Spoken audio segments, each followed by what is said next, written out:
we got to mix the mission statement with the idea that everything is relevant. Our stand-up is relevant. Living in New York is relevant because it's all how to deal with day-to-day life. Yeah. Is that generally it? Yeah. The littlest things in the world can like ruin your whole outlook on life just because of one day when it's really not that big of a deal. But we've got to find a way to like deal with our fucking anger, basically. Yeah.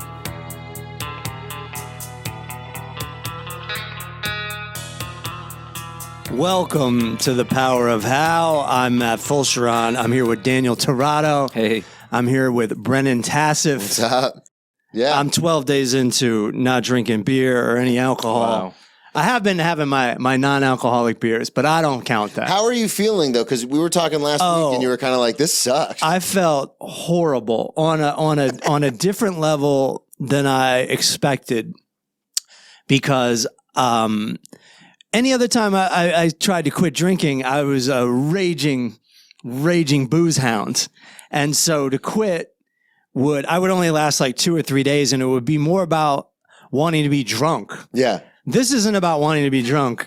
This is about some kind of chemical imbalance that I've imposed on myself since I realized I haven't gone this long without drinking beer since I was 22 years old. I'm now 48. God. And Did you quit at 22 or no, so what would happen? I never thought about it when I was younger. When I was in college, or I even spent a summer in Baltimore, I would drink, just hanging out. Right. Drink. I wouldn't pay attention to it. Yeah. Drink. Whenever anybody wanted to drink, yeah, sure. Let's go drink. Oh, you're handing me a beer? Must drink said beer. Yeah. And then I don't want to be rude. and then when I would go, yeah, right. And then when I would go to my parents' house to live for the summers, sometimes I would live with my parents in the summer, I just wouldn't drink because I just wouldn't. I wasn't to the point yet, even when I was 21, 22, I wasn't to the point where I was drinking wine with them at dinner. I just wasn't. Yeah. And I would, without thinking about it, be off booze for a month, 2 months, 3 months at a time. And that was the last time. So right when I turned 23, I moved to Los Angeles. And that's when I really started the John Bender lifestyle. Yeah. AKA the Breakfast Club, AKA drinking before noon. I just, if I had to examine it, which I'll probably do on Ex Drinking Buddy Yeah. in an hour, it's scary to move someplace. It's scary I remember crossing the California border on my way. I drove all the way out to What was that, 3 LA. days? No, it was like 2.5 weeks because the first thing we did was stop in Morgantown, West Virginia, which is not on the way to LA at all. And we drank there for a while, and my car broke down immediately, so I had to get my car fixed. And then we went to Colorado and hung out there for a while, for maybe a week. And then we drove to LA, and it took us at least 2 weeks. And I remember crossing the California border, and it just hit me like a ton of bricks. I'm going to have to start my life. I'm going to have to start my adult life. The party's over, but that fear led to the party continuing. Yeah. And I didn't know exactly what to do because I wanted to be a film director and a screenwriter. And you have to start at the bottom, and that just didn't appeal to me. Like you had to start as like a production assistant or whatever, or it wasn't even clear. So I was partying, and I got way back into skateboarding. I was, on the other hand, working on my screenplay every day, which I didn't see my peers doing. Yeah. Everyone else is kind of like, just kind of still, let's like keep putting it off. This is before I read The War of Art. This is before I really got my official discipline together. And I was still writing every day, even in like a crowded living room, because I didn't have my own computer. So what happened to that screenplay? It is garbage because it's garbage. I think it got thrown out. I remember one time, like after, like in 2010, I was like, let me check out that screenplay, Let me check it out. And It's it like was going just back and watching your old sets. it was terrible. It just didn't go anywhere. Yeah. It Isn't it was Crazy just how like the amount of time that we invest into writing screenplays. And Yeah. I don't know how many you have, but I have not many. Right. I've actually like all the screenplays I've written, at least one draft, and TV show pilots I've written one draft, probably over 20. Yeah. Wow. You know? It's insane. Yeah, right? yeah. It's also, I was going to say, it's also weird because people are like, oh, you have to, like the War of Art, you have to just keep writing. Yeah. You have to just do that. But I don't know if it's the former athlete in me or what, but I'm like, sometimes when I'm doing that, I feel like this is a waste of time because I'm not going to use any of this. But it's like, no, you have to just keep pushing through. Well, so it can get frustrating. I'll give you an example. Like I went on your Mom's House podcast this week. And I was just in the zone. Like I just knew what to do. It was like when the Tobey Maguire Spider-Man. Yeah. When he first gets the spider sense and he's in the fight at high school. And he's like, oh, I know exactly what to do. How do I do it? And that's because I've had a podcast for 10 years that no one listened to called the Full Charge Power Hour. And every week I had to get on the mic and speak for an hour. And I learned what to do, even though you could look at it and say that was a waste of time. Yeah. It became very clear to me afterwards. I was like, how did I pull that off? And it's because you've done so much work. Yeah, that's true. You know? The work, we take it for granted sometimes. Yeah. But like even the open mics or the shitty bar shows and stuff, like especially when you're younger in comedy and you're doing it, that's one of the things moving to New York that's been frustrating is because like you're saying with getting to California and having to start from the bottom. Yeah. Like I showed up to New York and I didn't have a big social media following. So they're like, yeah, you're going to start at the open mics. And it's like, no guys, I already did that. Like I've been doing that for 10 years. Like I'm not doing that anymore. And they're like, yeah, you are. Dude, when I got here, I was like, so here's my college diploma, my half-hour special. Yeah. Yeah, You know, you were on national television. Here's my recommendations from the principal. Right. Fucking big time comics. Yeah. And they're like, nobody did. You know, that wasn't like that bad. Like, and I don't mean to be negative about it. It was just like, I didn't realize how much I was going to be starting from scratch. Yeah. But, Yeah, it's insane. It's insane, this city. It's like I remember when I first moved in, the only credit I had was just for laughs. right. And I knew no one. I did know some comics from headlining from Montreal, but they want you to start off, you got to start off barking. Yeah. And I'm like, what? Let's tell the audience what barking is, because not all it is probably the toughest job in stand-up comedy. Yeah, and I never got to bark, but I truly respect anyone who went You'd actually through be a that. great barker I think I'd be a great because you barker. know how to be disarming Yeah. about it. Yeah. You need to be like, hey, let me be honest with you.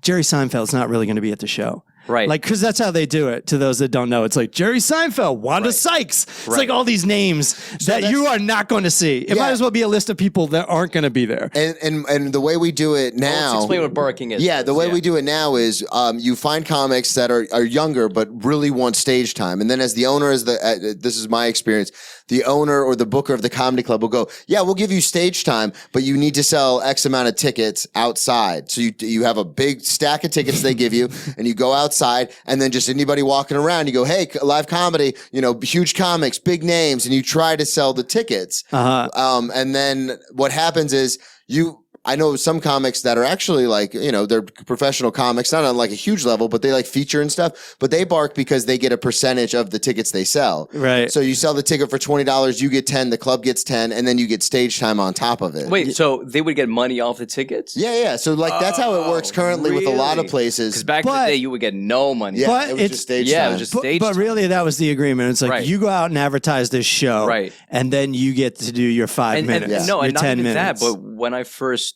moved here, actually, this was in 2003. I wasn't doing comedy yet. I was just starting to look into doing comedy. But the more people you would bring, the more stage time you would get. Oh, wow. Oh, wow, yeah. Yeah.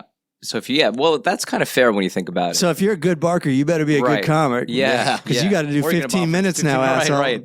It's funny. Once I was at Times Square, where the mecca of the barkers, and so I said, "So who's on your?" I played along. I was like, "Who's on your lineup?" And they said, "Well, we have so and so, and then we have Daniel Torado.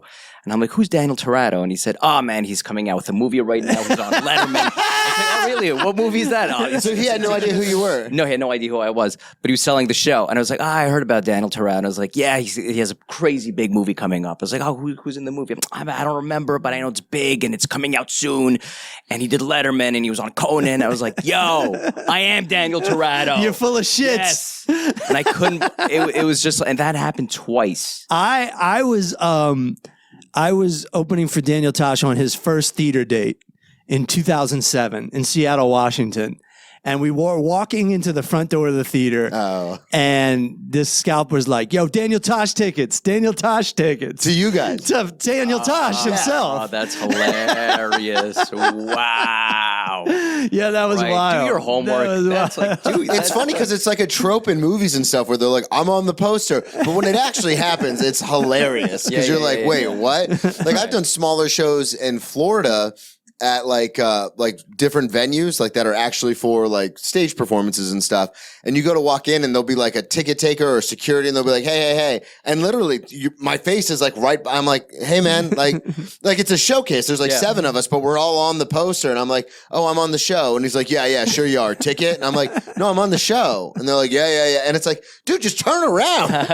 How many times, I know it's happened to me at least once, like obvious, that I've showed up to a club and I walk up to the manager and they're like, they don't know who I am, even though I'm like headlining for the weekend. It's like, you guys haven't done any promotion at all, you motherfuckers. Right. And then I remember this is the same guy. He brought me to do morning radio, and the morning radio guy was like, oh, you just taped a half-hour special on Comedy Central.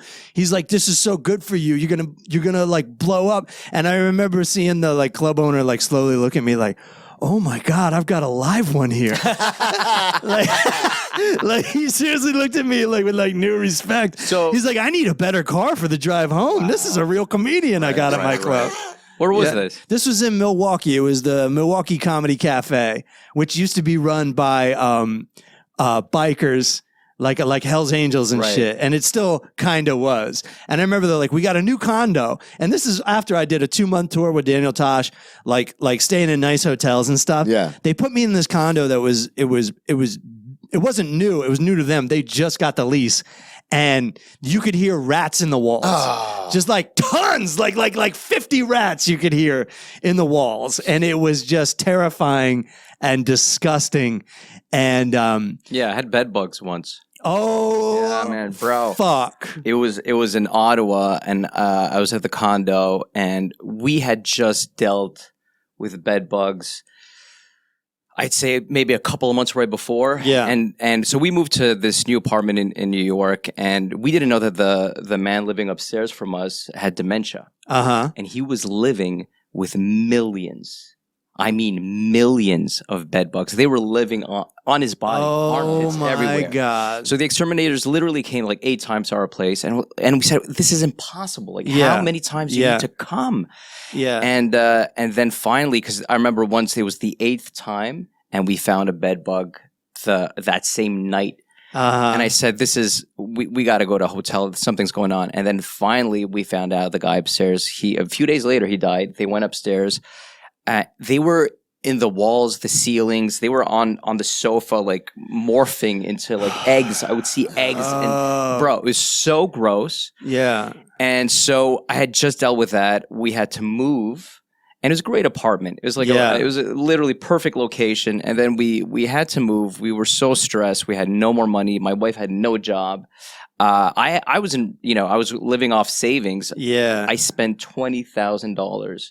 Holy moly. In 8 months. US dollars. US dollars. Right. US dollars. With rent and everything. And then I was like, all right, let's just hit the road. And I go to Ottawa and there's bed bugs on the bed. Oh, God. I pack my bag. I called the owner. I'm like, yo, there's bed bugs here. I can't stay here. Yeah. And he was, I think he was drunk gambling. He was like, yeah, we'll deal with it tomorrow. And I'm like, no, you do not understand. I'm not staying here. Yeah. He's like, yeah, whatever. Well, we'll see what we can do tomorrow.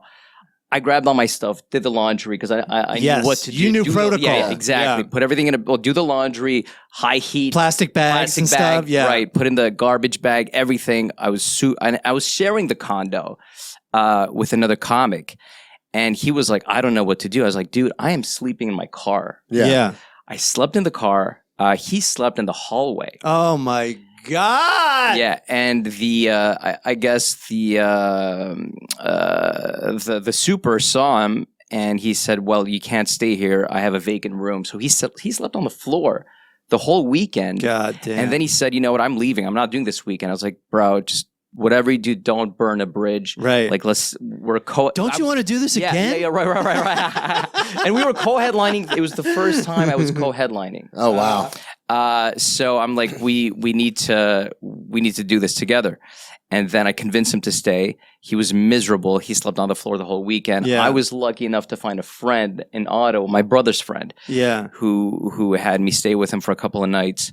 But yeah, it was just it's horrible, and how little they care. And like you have rats, we have. That's- You know, it's very interesting.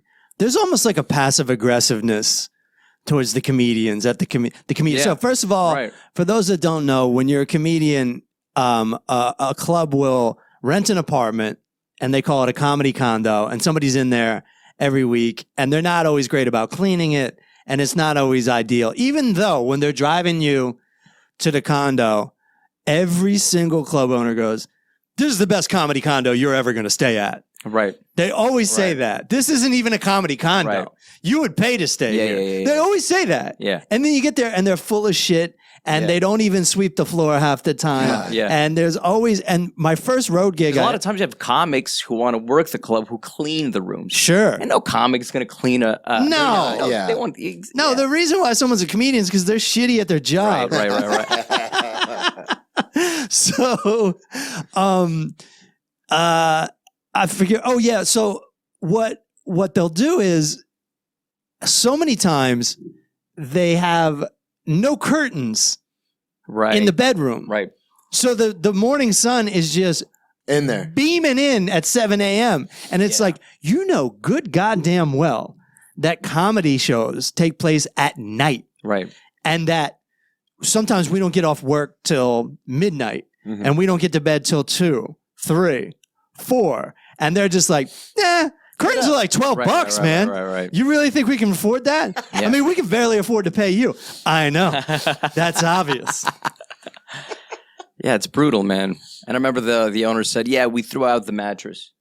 I'm like, "That's not how you deal with bed bugs, man. You just like, what the hell is going on?" That's one of my man? biggest fears living in New York. Is Oh, yeah. bed It bugs. should be. Yeah. Because I You need to always be looking for this. We had roaches, we had mice, we had bed bugs. It's insane. This city's insane. This city is fucking bonkers, and I can't believe it's operating on the level that it's operating on. I know. Because it's like a third there's- world country. there's a It is literally a third world There country. you go. Now you're talking. No, but it's insane because we get excited. We get excited when we have a dishwasher. We get excited if we have a closet. Yeah. We get excited if there's like brick wall exposed. Yeah. That's like an unfinished room, Yeah. right? And we're like, no, it's brick wall. It's beautiful. It's exposed. I'm like, fuck, finish the room, man. that's crazy to it's- me when we moved here, because we came from a 3-bedroom, 2-bathroom, 2 full bath house with a yard fenced Right. in, and we were paying, I think, little more than half, little less than half, excuse me, than what we paid for our 1-bedroom apartment in a what do they call it, pre-war building. Yeah. And there's mice. We still have mice. Like, we put out the traps and we try to get them and we call the exterminator, but they're never gone. And then you got to Yeah. kill the mice. And that breaks my heart. Yeah, that's that we get those. breaks We my get the heart. humane I got a traps, cat, man. And yeah, you have. That's Penny. the best thing to do. We got these My wife's humane allergic. traps, and then we would walk. We would walk like 7 or 8 blocks to the dog park to let them out. But they come back. They come back. You know yeah. that, right? Yeah. That's like a insane. dog or Yeah. a cat. Hey, They you know have how to take get them back. over like Right. 2 miles. It's like Right. 1.5 miles. They have a sensory perception where they can get back to where they were. Right. So they just kept coming. And now it's like you're saying, like, I've had this, like, I know Vlad, very funny comic. He talks about this where it's like, you'll live in a place where there's no fucking ceiling. But if there's like a Whole Foods across the street, you're like, I can't move now. Location. There's a Whole Foods. Because anywhere else you want to get, rent has now doubled. Oh, Yeah. it's so What you're crazy. paying. Yeah, it's insane. Yeah.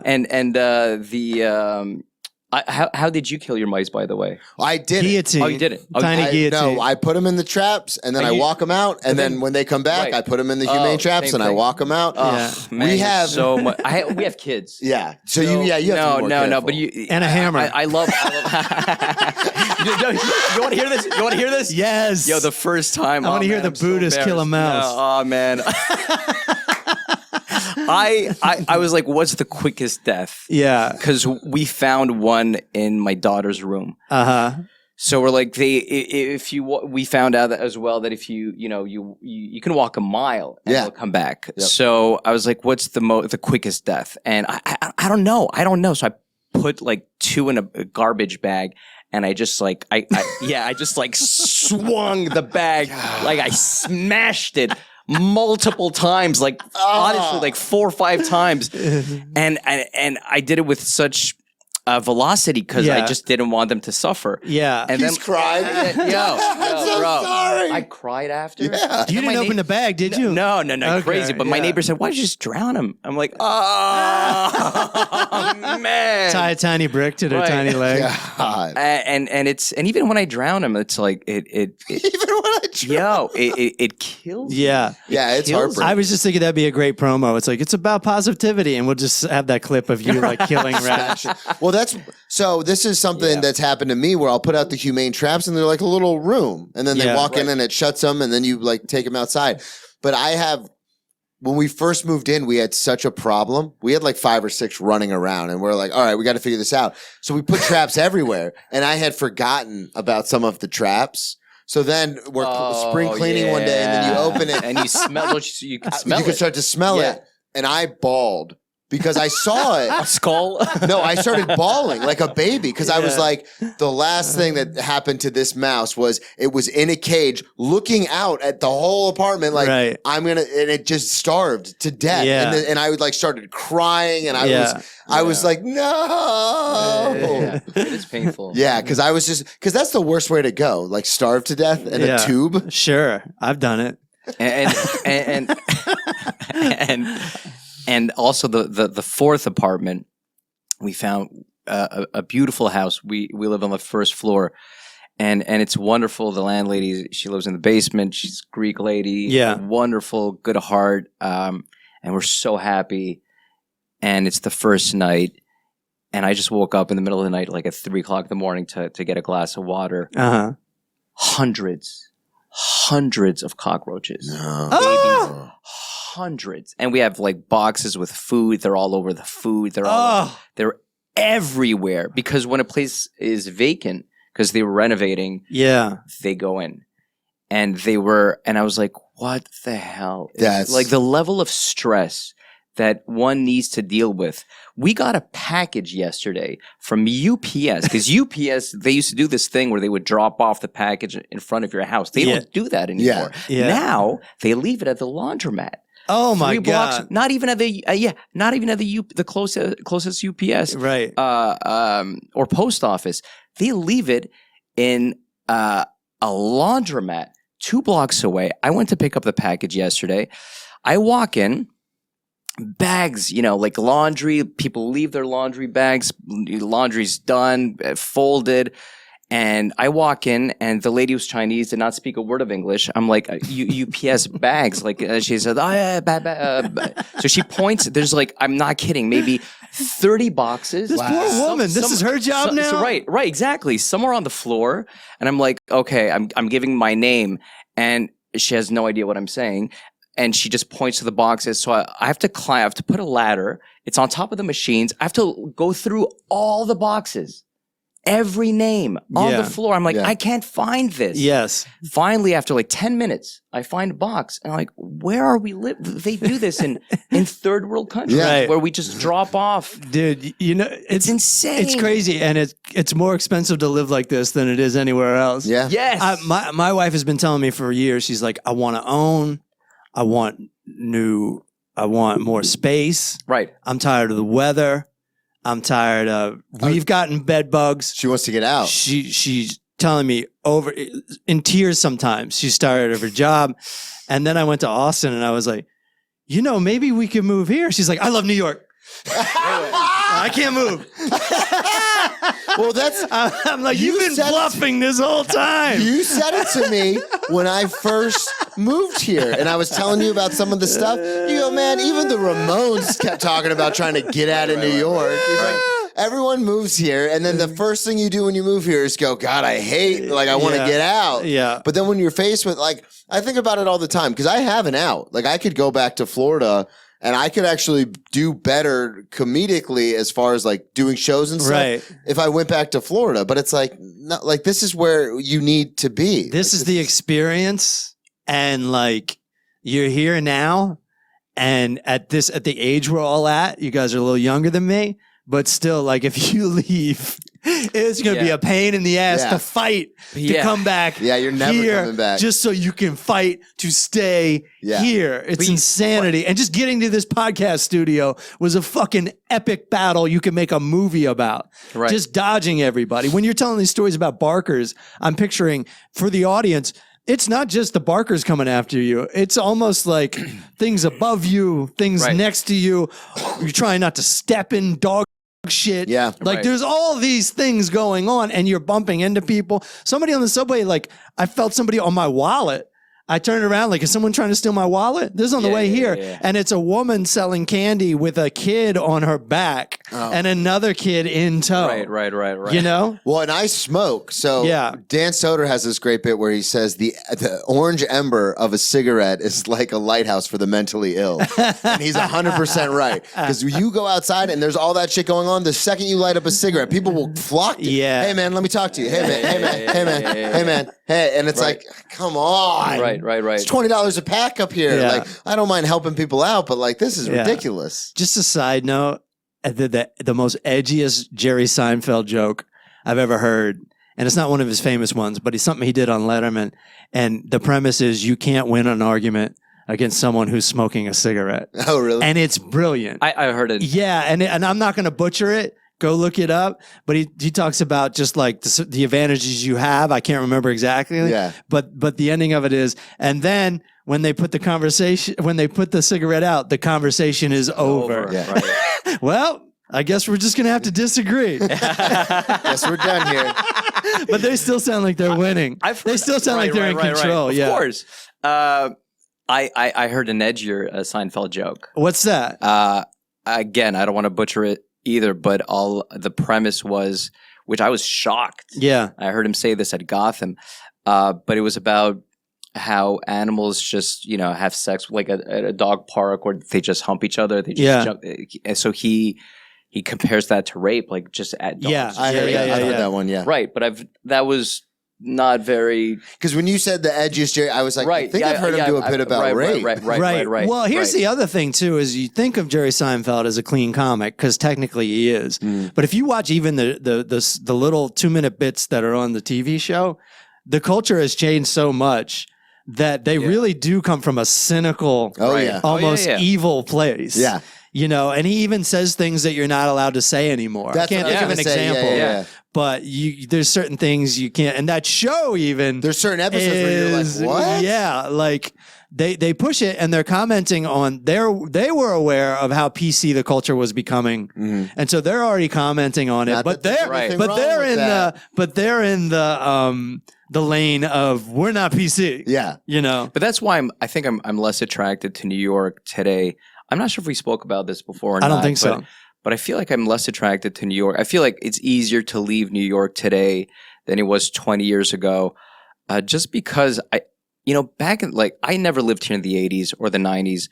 I started living here when I studied acting, 2000, 2001, 2002. So I tasted the last remnants of the real New York. I really felt like I was lucky enough. Even visually, I was looking at a book in my doctor's office, and there was no chains and stores, right? And everybody had a unique sign over their business, but it was like one of 25 fonts you could choose Right. from the sign store. Right. And so it almost, even in 2001, it still looked like Mad Men, the 1960s. Because they didn't update their fonts or anything. Right. And it had like a flavor to it. Absolutely. Yeah. And you felt it in the subway, you felt it in the streets, you felt, I feel like back in the 80s and 90s, early 2000s, very early, New York was always a city of counterculture, was always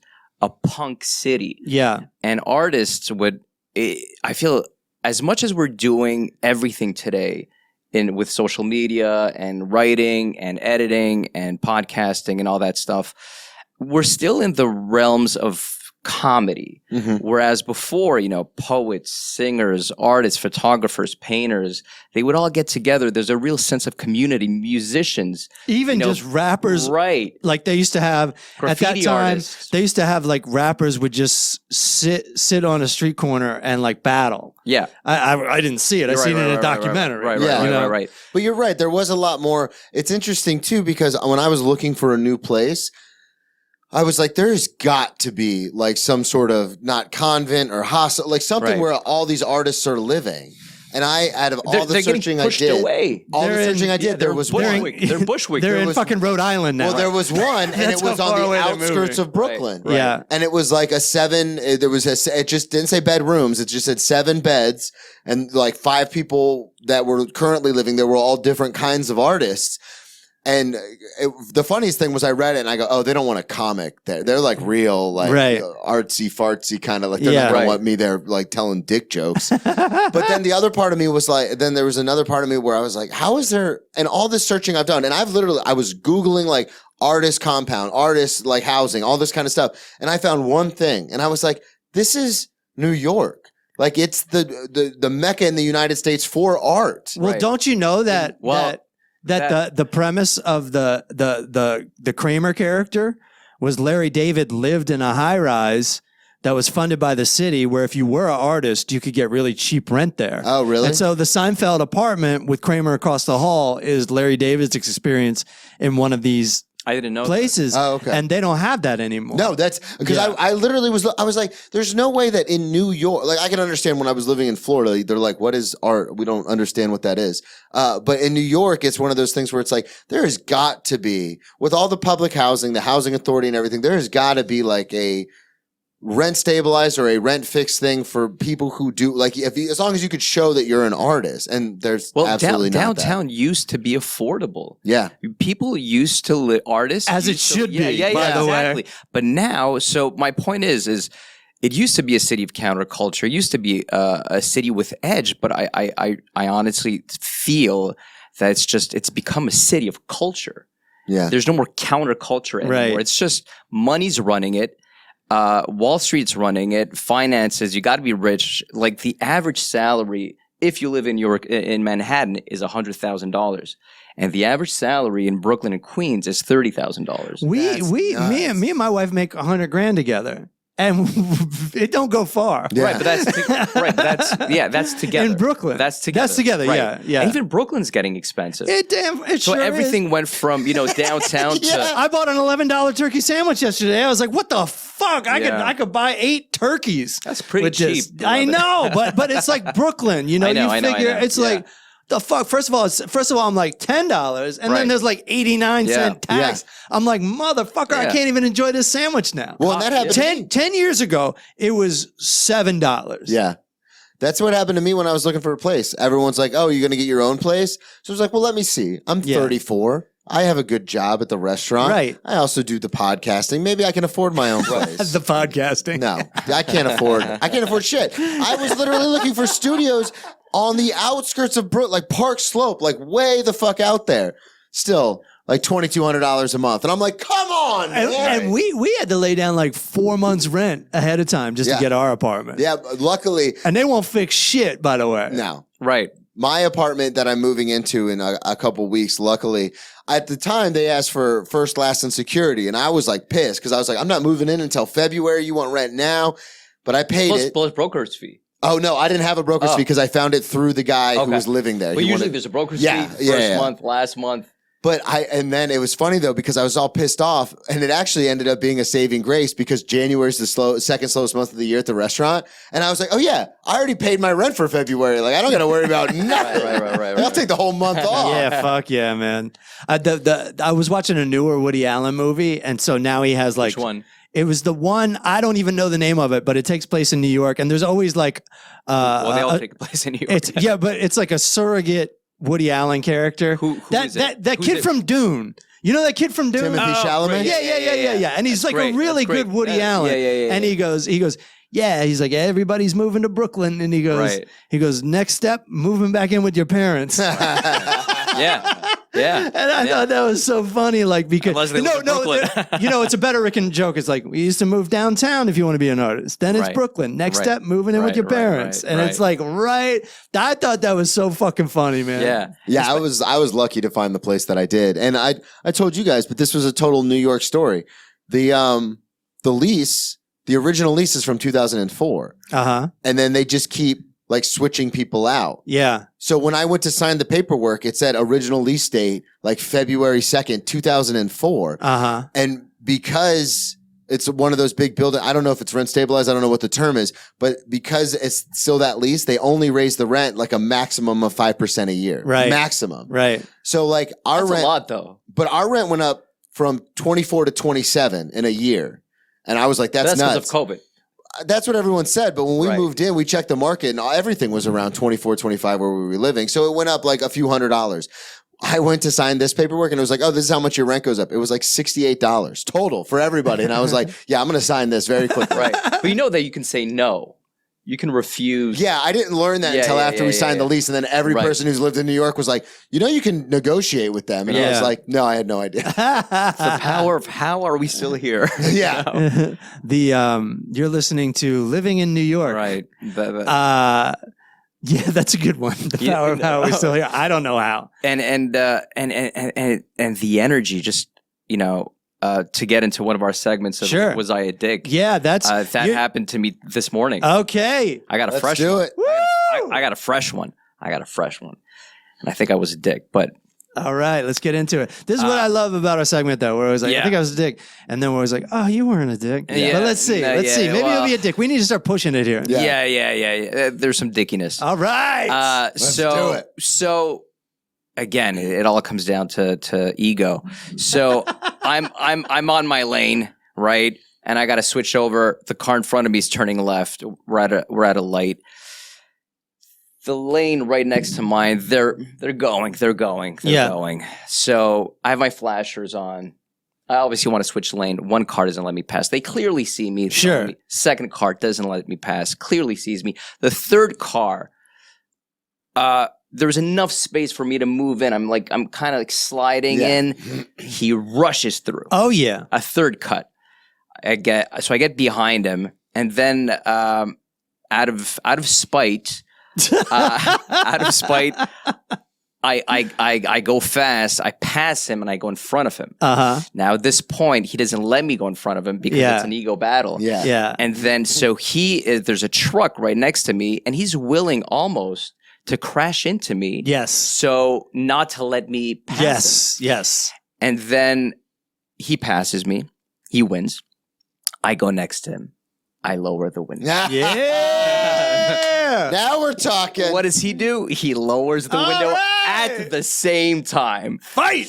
And then I said, what's going on? Yeah.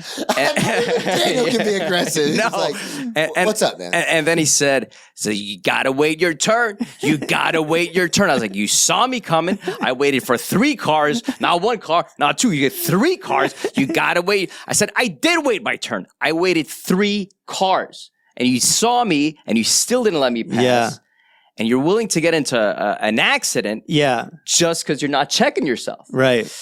And then he got quiet. He brought up his window. I brought up my window. Now at this point, I'm gonna pass him and I'm gonna get in front of him. Yeah. Right. And I do, and he lets me pass. Yeah. Aw. And I lower my window. Uh-huh. I give one of these. Thank you, Wave. A thank you wave. Yeah. And I because I hate confrontation. Yeah. Me But when it too. when it comes to someone willing to crash into you. You don't know if I have my kid in the back, Yeah, that's in the true backseat too, of my yeah. car. So I'm always thinking, kids, mind you, I did let my ego get the best out of me because I wanted to pass him out of spite. The conversation I had, as confrontational as it was, there's no insult. It was I said something that I think affected him. Yeah. I said, so that's how people are becoming today. Uh-huh. And something like, it was just like just an observation. Right. But I think it got at him. Yeah. And that's he why was he let like, me. oh, I am becoming. Yeah. And you know what? That's right. I heard on Bill Maher, so I don't know if it's true or not, but I assume it's true, that the percentage of car accidents is way up. Oh, yeah. Because people have just lost it. Yeah. And everyone kind of feels like like a victim in a way, like they're Everyone's angry. and feels like they're being cheated. Right. And it comes down to traffic. Right. You know? Right. And I felt like the only way I could repair it is to, give him a thank you wave. And it was just my way of just saying, all right, let's, we're human, we get angry, whatever. Yeah. But then I fully take responsibility for letting my ego take the best out of me because I know better, and I'm tired, man. Yeah. I am tired. I am tired. Yeah. And I'm overworked, and I don't feel aligned all the time. Right. That's why we're here. Yeah, that's what we're working That's on. the whole point. Yeah. And there's moments where I'm like zen, I'm in the right zone, but there's moments where I'm off. And I was very thankful to just realize that, okay, he has nothing to do with my sense of happiness. Yeah. I'm fully responsible for how I feel. Right. We blame a lot of people for a lot of things of how we feel, or that person did this to me, or that person didn't book me, or that person was offensive. And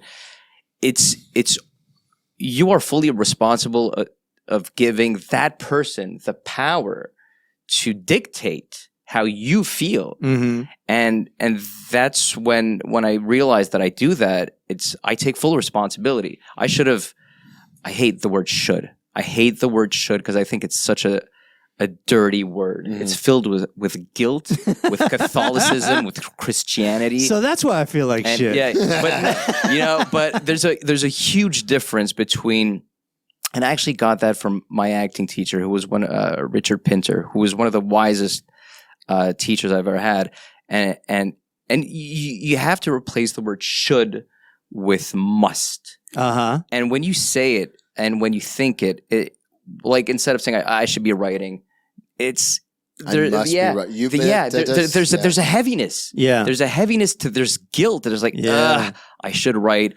I should do this. I should do that. I must write. I must be aware of myself. I must be aware that not to allow my ego get the best out of me. Mm-hmm. And I did at that moment. And I got a little sad driving back home because I know better. Right. But I let that moment take the best out of me. Well, unfortunately, you're still not a dick. Not a dick. Because let me take you through. Let me take you through it. No saint. I think I was a dick because I played his game. I fell into his trap. I don't know. Let me give you my take on this. So yeah, you're trying to physically force your way. There's a little bit of possible physical violence going there. Yeah. With the car, there could be a car accident. Right. Yeah. But he's the one not letting you over, and you're just trying your best, and you're really actually communicating with him. You have your blinker on. Right. Which a lot of people will take as, well, oh, cool, I got to play defense about this guy. Like a blinker can hurt you. Yeah, it's weird in this society. Right. So he's seeing your blinker, he's blocking you. You're saying, no, I really got to get in. And he's saying, no, you really don't got to get in. Yeah. That's where like, okay, like maybe there's confrontation. It's confrontation, but you're just kind of doing what you got to do. Right. And you're also lending a suggestion. And by putting the blinker on, you're asking permission, to which he's denying your permission. Right. Then, instead of calling him names, you said, what are we doing here? Opening a conversation. Right. a conversation to which he sees you're an actual human being. You got that across in one sentence, and then it totally disarmed him because then he's still trying to like argue his point because he's going through his own shit. And then it worked without any, it was diffused. And then you still were like, listen, man, truce with that. Thank you. It wasn't, he knew, as I know, it wasn't facetious or ironic or anything like that. It was like, yes, you and I have bridged the gap. We are a two-person society now. Let's spread the word. I can't call you a dick on this one at all. I'm going to call you a decent person with saint tendencies.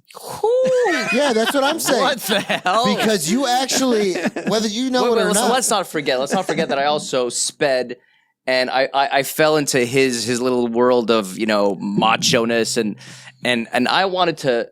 I played a stupid game. I became a dick at that moment. In that, maybe in that brief moment, but by rolling, and also I was going to say, you literally, to what Matt's point was just made, you could have changed this guy's day, his week, his life, by just being like, hey man, like, what are we doing? And then he's like, yeah, like, what am I doing? You know what most people's move is? Put him on the right path for the rest of the month.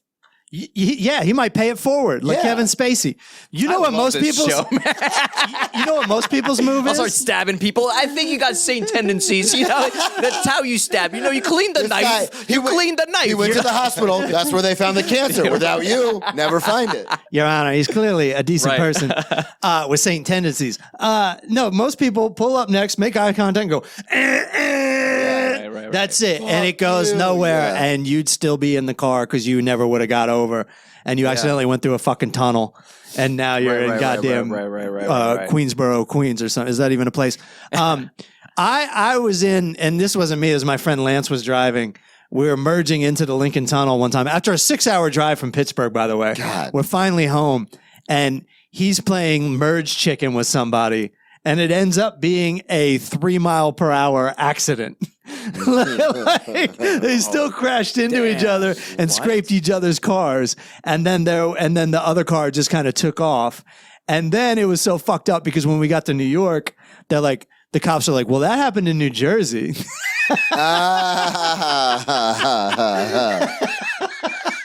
You gotta go back to New Jersey and fill out a complaint. That is the weirdest thing about living when these smaller states are all next to it. Not even smaller, like New York's a huge state, but the fact that it's like tri-state area.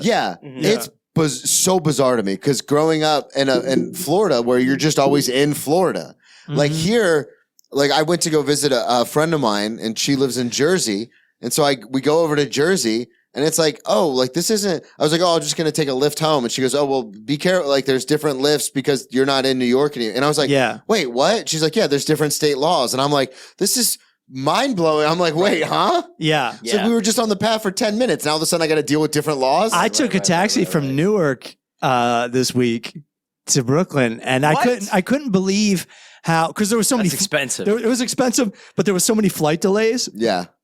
That I had such a long day. That I was like, fuck it, I'm just spending the money and that's life. I'll be broke when I'm broke. Right. My autobiography title.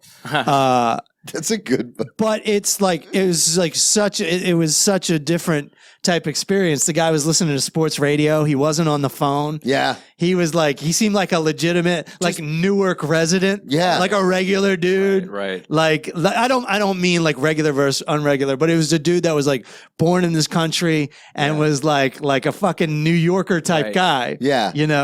Yeah, it's so weird to just go, like I said, 10 minutes on the path. And I came out and I was just like, oh, this is like, just like any other, like, smaller suburb of a downtown. Yeah. Like there's just, people at the bars. There's no super tall buildings. There's not like crazy people everywhere. I was like, oh, this is I kind of like Jersey. Yeah. Jersey's all right. It's kind of nice. That's where my family's from, dude. Yeah. It's all right. Well, not as much going on, but it's all right. How amazing does it feel when I feel great when I leave New York? I feel recharged. Oh yeah. Especially when I go home. But oddly enough, wherever you are, if you stay there for too long, you're like, I want to go back to New York. That's the weird thing. It gets it gets boring and you get hungry at 11:30 p.m. and you're like, well, I guess I'm just hungry. That is. Where's my $11 sandwich? Yeah, it's mind blowing because I've only been in New York a year and a half, but it is weird when I leave here. I get so excited. Like the first couple days, I'll go home or like go to visit someone or go to do a show. The first couple days, I'm like, hell yeah, yeah. Like out of that craziness, I'll go outside and smoke a cigarette, and I'm like, no one's bothering me. It's so quiet. Then by the third day, I'm like, why the fuck isn't anyone bothering me? Right. Come on. The craziest part is when you go to a bar and you order like a regular beer, like a Pacifico or a Budweiser, and they're like, all right, that's $3. Yo, I What? know. I'll have 7. I know. I know. And this is just completely based on what we're talking about, but that same friend, she wanted to go out to dinner, so we went in Jersey, and I'm like, I'll be broke when I'm broke. Sure. Like, here we go. Yeah. And it was like, for the both of us, it was like $85. And I was, same thing. I was like, what? We should eat here all the time. You're like actually looking at the receipt, trying to make sure you didn't rip somebody off. Yeah, I was like, wait, yeah, that's both meals, the drink. Checks Yeah, out. all right, cool. I know. That's Everything's becoming unaffordable. It's like they want us to. They want us to pay them. Right. Yeah, Right. or they That's want what us they to want. get out. I had a quick was I a dick. Okay. I know we still got like 10 minutes left, but guess I was a dick. This is a real legit. All right. I'll be the judge of that. Yeah. I wouldn't let this guy in from traffic. No, I don't drive. I co-host a sports podcast with my buddy Joe Dorville. We've been doing it for a couple years. Cheers from the press box. And I was like, hey man, we're not getting like a lot of traction. You know what I want to do? I want to start doing like clips because it's just audio. So I was like, well, we do it over Zoom. We'll record like a segment where we're going to give out a hot take. I'll video record it and then I'll put it up as a clip. And he's like, all right, that's cool. That sounds like a good idea. Now I've done a lot of different podcasts. I have my own podcast. I've been able to like kind of try to figure out how to get more followers and stuff. And it's been working slowly, but it's been working. So I was like, this will work. Yeah. So I cut the clip together. I sent it to him last night and I go, hey man, I was so proud of myself. What did you think about the clip? And he just destroyed. He literally texted me, disgusting. What? He said, disgust. Now he's the guy. Wait, but why? So he says, disgusting. He's like, you can auto generate captions on Instagram. Like you don't have to put the big heavy ones in there, like with the bright colors. He's like, you put our logo in there, which looks tacky. And to his point, he is a film editor. That's what he does. So he knows what he's talking about. But my ego was like, you don't even have a social media like who the fuck? Right. And I literally texted, and he's probably going to listen to this, but I texted him and I was like, you know what, man? I was just trying to help the show. You know, all my clips get thousands of views. I don't see you doing anything to help us out. Right. And literally we just kind of, cause he's the kind of person where he'll speak, you know, if he doesn't like something, he'll just say, oh, I don't like, that's disgusting. And like, yeah, but that disgusting is a hard adjective. It's an awful word, right? And I'm a super sensitive artist, so as soon as I read that, I was like, "Fuck you!" Yeah, not to mention the amount of work you put into it. Right. That's the other thing too. Were you getting paid for this or not? No. It's just for our other sports podcast. So I literally texted him and I was like, exactly what I said. I was like, "Listen, man." You know, I've been getting thousands of views on my clips and stuff. I think I know what I'm doing. Yeah. No one reads the auto-generated clips. They're so small, people just scroll past it. You have to catch people's eye. And I just went like kind of off. Yeah. And because I take things personally. He doesn't. So he was just kind of like. Hence disgusting. Yeah. He was just kind of like, just send me the clip and I'll fix it. No problem. Right. But I, in my head, was like, so what? I think I was a dick because I was just like, I'm not doing this like I almost quit the show. I was like, I'm not doing this work anymore. Like, fuck all of this. Yeah. And like, I let him hear it when I was like, and I don't even have that many followers, but I was like, I know what I'm doing on social media, dude. Yeah. Right. Well, I think this falls into decent person. And I think the only mistake that you made and he made it too, is like, if you want to discuss this, it's best not to text. Yeah. Because there's no tone. You can actually talk to somebody because people are going to read it how they're going to read it. Yeah. And they're usually going to read it. I read everything aggressive. Right. So like you're disgusting. It's not sarcastic. It's not. That's a shit move. Yeah. That's just like he was a dick. He teed you up to be a dick. Right. He was like, "Hey, you want to be?" Right. He was like, "You want to be a dick with me? You want to be dicks together?" Right. This is the second time this has happened. Yeah, right, Was yeah. I a dick for me? Right. Well, I'm going to say, first of all, you must go take a walk for an hour. Yeah. Go smoke a cigarette, and then call. Yeah. Yeah, you know that's the best thing, man. Because whenever we're reactive, and we're aware of that we're gonna be reactive, like that was the best advice I was ever given. Was to wait 24 hours. That's good. Yeah. And also, the walk also, is, I will add, on top of talking is better than texting, it's terrible to have anything in writing Yeah, that's true. that someone can look at again. Yeah. Right. If they feel like hating you. right, Yeah. right.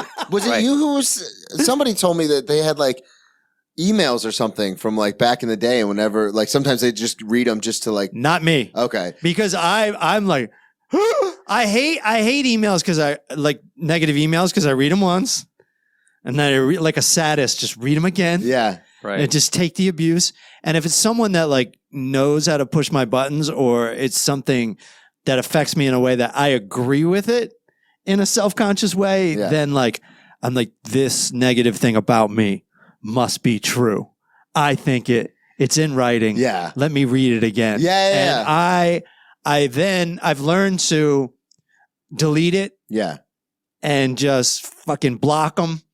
Like, Because I know Just move on. I do it sometimes, and which is a total masochist move. But like, I don't know if it's for motivation or what. But I'll go back and read negative stuff. Sure. Over it, and I'm like, I'll let's go. take this. Yeah, I'll take this. Yo, that's great. That's great that it could serve you. I Oh, wouldn't be yeah. able to do that. No, I get hyped up. I'm like, I'm going to show everybody. I started doing something a year or so ago that that's the opposite of that, and it's way healthier and and just as easy. Is every time someone gives you a compliment, I have a file on my computer and I write it down. Oh, that's and awesome. I write down who said it, so that if I'm ever feeling like shit, I can go and look at it, and I've got all these people that I respect saying nice things about me. That's super And smart. then it like reinforces like the good things I think about myself. Yeah. You know, when I'm in doubt.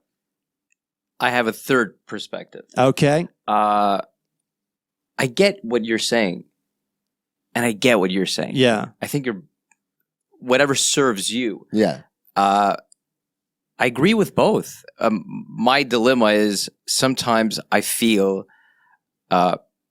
what compliments or what people say, nice things that people say to you, could be as harmful as bad things or insults, because they both play on your false sense of self. Right. Mm-hmm. And when if you're surrounded by like yes men or yes people and yes you're great, yes you're, then one, if you start believing it, then that plays with your ego and believing that you're better than anyone. It also makes you work less hard. Mm-hmm. Well, it could demotivate. I got to stop you right there. First of all, it only makes me feel good for like 3 seconds. And I only believe it for 3 seconds while I'm reading it. It's just to keep me from like fucking. Yeah. I don't even want to say. Right. Yeah. Right. We all know what you're doing. Yeah. Yeah. But the idea is that it's just it's like when you believe who you are, it doesn't matter what people say. It's like I saw this video online where they explain like, yo, I fucking hate your blue hair, man. I fucking hate your blue hair is so ugly. And you're like, what are you talking about, man? I don't have blue hair. So it's like you're not taking it personally. So if someone says you're so fucking selfish, you're so whack, Right. like fine, like I know I'm not. Yeah. That's what you think. But I loved that example of that's how we must think about everything and have that sure sense of self that we're not shaken by what people say, good or bad, because we know who we are. Yeah. In spite of, the ripples, the storm at the surface of the ocean, like the calm is always equanimous and always peaceful. And to always like connect to that and trust that more than anything than, whatever happens at the surface of things. Right. And it's like good reviews or bad reviews. It's like I don't want to fucking read reviews. Oh, I don't want to read that them. shit. I don't care how great it is. Yeah. You know, my mom will get the newspaper the following day, and she'll be like, That's the thing. I try not to read. I'm talking about what I write down, and I totally get what you're saying. But what I write down is when someone I look up to says something to me, like out loud. That means I write it down so I won't forget it. Because I will forget it, and I want to know. But I totally get what you're saying. I think that's very advanced. I'm not there yet, but I think I'm I behind must you. be there. Well, I think we just we got to wrap. We got to wrap this up. Yeah. Stay positive out there, and I don't know what's our message. Did you read the We read the mission statement we to did, start. we did, Yeah. So you get that. Go back to the beginning of the podcast. Yeah. Listen again. Rewind. There's tons of laughs. And if you have the balls to New York, do it. Yeah. We dare you. Or if you're stupid enough. Yeah. The power. How the fuck are you gonna do that? And we're out. That was fun. Thanks for listening to The Power of How. Music by Daniel Torado. Artwork by Nelson Diaz. Follow us on all the social medias at The Power of How Podcast. Rate, review, and subscribe. And check us out at patreon.com/The Power of How Podcast. If you enjoyed the show, keep us in business, send us a little money. All right, thanks for listening. Catch you next week.